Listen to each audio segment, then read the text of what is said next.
Hi! Alright everyone! Hello, today I'm going to be the first TEDx speaker, and my name is Thanh, as you already know, Thanh. I'm currently an undergraduate, and I'm very excited and honored to be here to see all of your fantastic faces.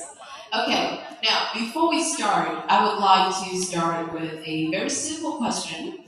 Have any of us here have felt utterly broken after a failure in our life? Please raise your hands.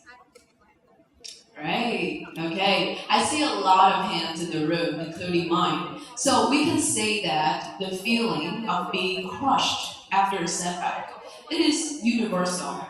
Everyone has been there. But what if today I tell you that your brokenness is not a flaw, but instead it is the start of something beautiful? To understand this better, let's get to a very beautiful art that I have found on the internet. It's called Kintsugi. It is a Japanese ancient art. And this is where broken pottery is turned into treasured gold. When pottery breaks, you think that people would try to throw them away, or glue them together, or at least try to hide away the cracks, right? Well, the Japanese, they did the opposite. They used a lacquer infused with gold to repair the cracks. The fractures, they are not tucked away. They are instead highlighted, celebrated, and they are transformed into shimmering lines of golden brilliance. Kintsugi actually is a powerful metaphor for a philosophy that tells us our flaws and our imperfections, they are an integral part of our unique story. And Kintsugi inspires each and every one of us to reframe our experience with failures, seeing them not as distract us, but rather they are the beginning of something magical. And the story that I bring here today to share with all of you, that I believe is an idea worth spreading, it deeply embodies Kintsugi. And it is a journey of picking up my broken pieces and seeing life through a different, clearer lens, to see that the world too is full of brokenness, and there is immense beauty to be found within it. I wish I could tell you that my path to success looked like this, a perfectly straight line to the top, that I overcame every obstacle so easily, just like what the news and the media often portrays. Well, the truth is, it's much more complicated. I didn't glide to success. I tripped, I failed. Sometimes I even face planted into failure after failure. And my path looked less like a straight line, and it looked more like unexpected detours into academic disaster, into the general confusion of figuring life out without any instruction manual at all. And it all started when I was 17. Well, at 17, I was in top school. I was a top student in a top high school, with my grades always rating at the top of the class.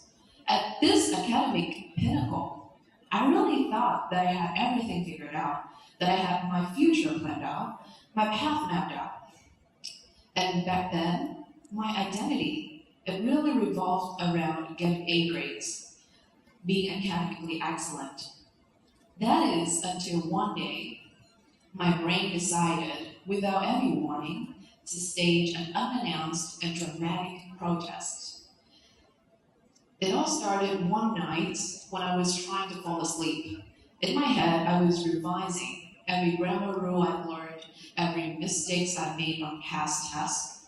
It was normal routine for me, just a daily amount of stress before a big exam. But then 1 hour passed, and then 2 hours passed, then 4. And suddenly, the sun was rising, and I hadn't gotten any sleep. Well, at first I really thought that I could push through this, but what started as a sleepless night turned into an endless spiral. I became nervous in class. I couldn't concentrate on any exam, and I struggled even with the most basic exercise. I went from someone, a top student, who had all the answers, to someone who couldn't even finish a basic assignment.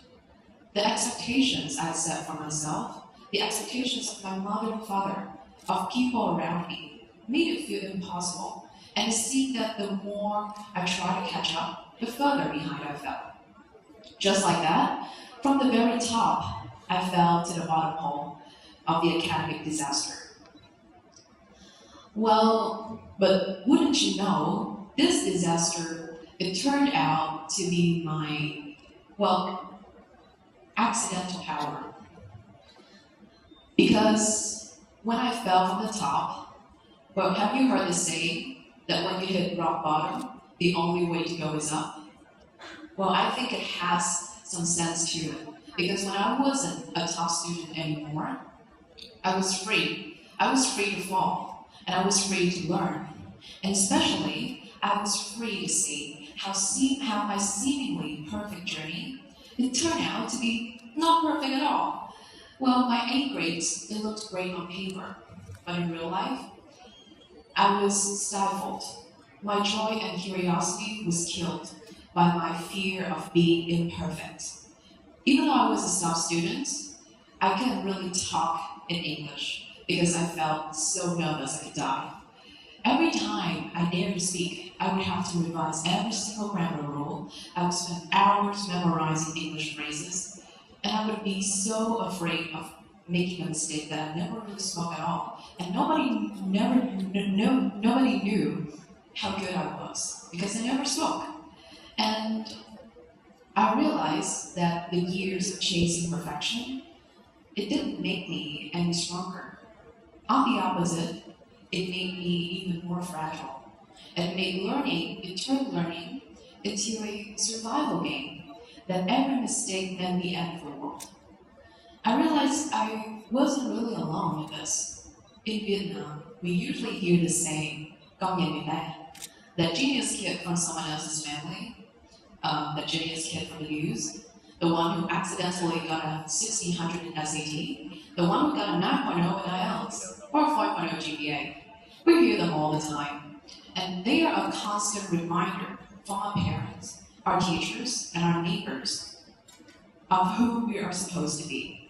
It turned life into some sort of race that we can never win, because we believe that we need to be flawless to be worthy at all. But honestly, what's the point of holding that shiny trophy if your hands, they're too tired to even hold it? What's the point of winning if your spirit, it is too exhausted to even celebrate it all? Maybe, just maybe, I realized during this chaotic times of mine that the perfection isn't found in winning or in unbroken lines of straight A's. It's found in a rhythm where you can breathe, stumble, and find joy along the way to excellence. Well, this breakdown that I just mentioned before, it wasn't a disaster. It was my brain dramatic but necessary system reboot. Think of a little brain here as a computer CPU. It's not meant to handle stress 24/7, all the time. When you give a computer CPU too much workload to work on, it becomes heated, it gets lagged, right? And eventually, it shuts down. And in my mind, did the same thing. I shut down, but it wasn't the end. It was a gate to a new chapter. It was a system reboot. It helped me to see how my perfect journey was full of hidden cracks that were killing my confidence and killing my joy in life. When my pre-breakdown brain prioritized perfection, top grades, well, I choose to do the opposite. Post-breakdown, I trained my brain to see every stumble, every mistake as a chance to grow, as an opportunity for transformation. And I wasn't afraid of mispronouncing any word. I throw myself into opportunities where I can fail spectacularly. And eventually, the fear started to shrink. I didn't become perfect, but I became stronger.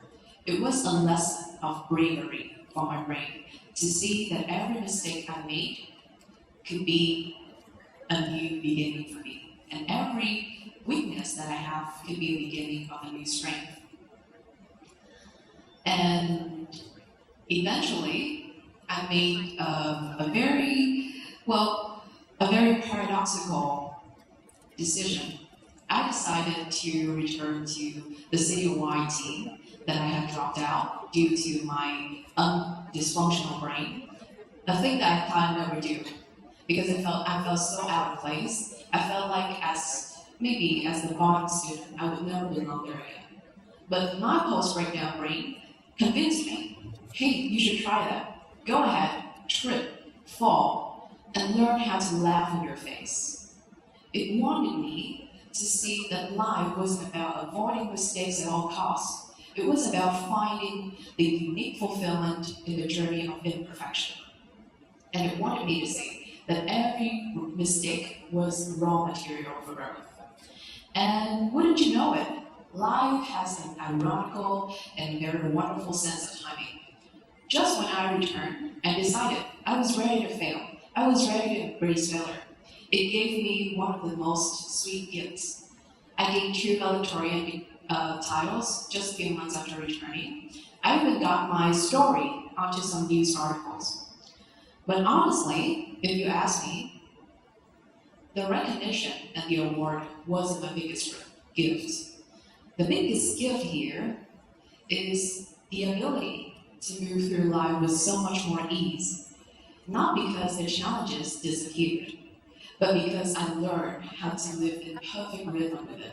Just like a sailor, he doesn't try to find a way, he finds a way to ride with it.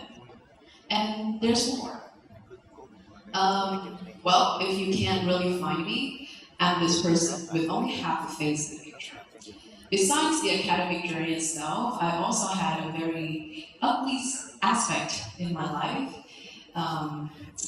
Can you imagine the speaker standing in front of you here?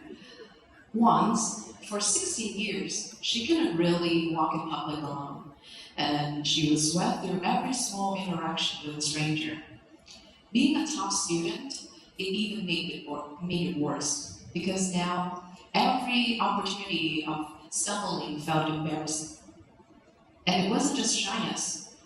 I had severe social anxiety for 16 years, and I believed that the world was like a board of judges waiting to criticize every misstep of mine.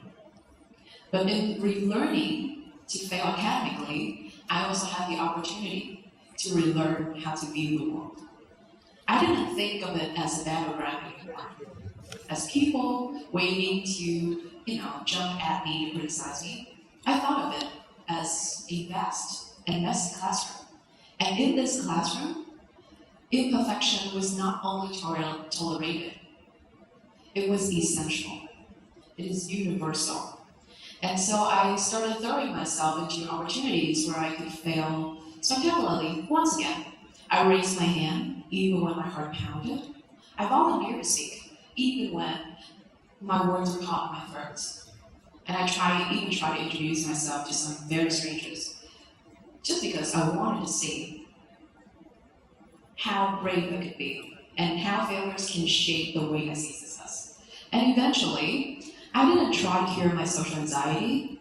I let it sit beside me. I make it a company of mine, a little anxious, tiny companion along the way.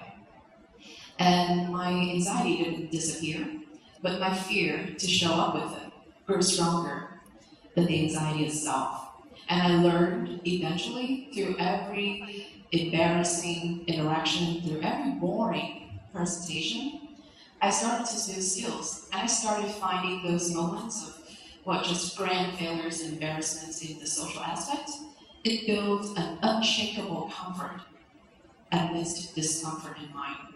And eventually, I moved from classrooms to local platforms, and then to international platforms like Model UNs and Model ESA meetings. And eventually, this is the furthest I've come to an event of approximately 300 people, a TEDx, a dream of mine. And probably all of you are staring deep into my soul, so it's the furthest step I've taken. And it all started with a single yes, I dare to fail. Well, through all of my journey and through all of these stories that you've heard, You probably think I really value my gold medals, but no. I think one of the most cherished medals of mine, they are those of courage. The courage not to go in and win, but the courage to go in and fail. Because I learned that when you start to embrace lessons failure throws at you, the things that you have desperately chased in your life, they start chasing you back. So I want to say this to all of the speakers, all of the audience sitting here, every one of you. Congratulations on failure, on your past failures, on your current failures, and on your future failures. Not to celebrate defeat, but to celebrate the immense lessons and the unique perspectives failures can have on our life. Let's celebrate failures like we celebrate success. Congratulate. May the failures be the foundation for your next success. May it be the spark of your new adventure. And may it be a reminder that every setback is just the stepping stone for another comeback. Well, because perfection doesn't determine value. I want you to look at this example. Up here, it is the Kintsugi bowl with its golden lines, and down here, it is a matcha bowl, just a normal matcha bowl. But we humans would always think of ourselves as needing to be complete. We want the complete versions, we want the perfect versions. But the truth is, this Kintsugi bowl costs much more than this normal matcha bowl. It's because when something breaks, it doesn't reduce value. It gains character, it gains history. Look at the golden lines in the Kintsugi bowl. It tells a story. And I want you to know that you are just like these bowls. Your failures, they are these golden lines. You are the canvas. And the brokenness is just the beginning of your golden masterpiece. Like the courageous Helen Keller once said, although the world is full of suffering, it is also full of overcoming it. It is a reminder that pain isn't the end of the story. Hardships is the beginning where you can find strength in your next courageous chapter. And as you leave here today, I want to leave this message with you. Think of your journey, a time when you failed spectacularly, a time when a challenge knocked the wind out of you. And think of those broken pieces, well, as the unique features of your unforgettable story and your unstoppable journey. Make life your Kintsugi. Thank you for listening.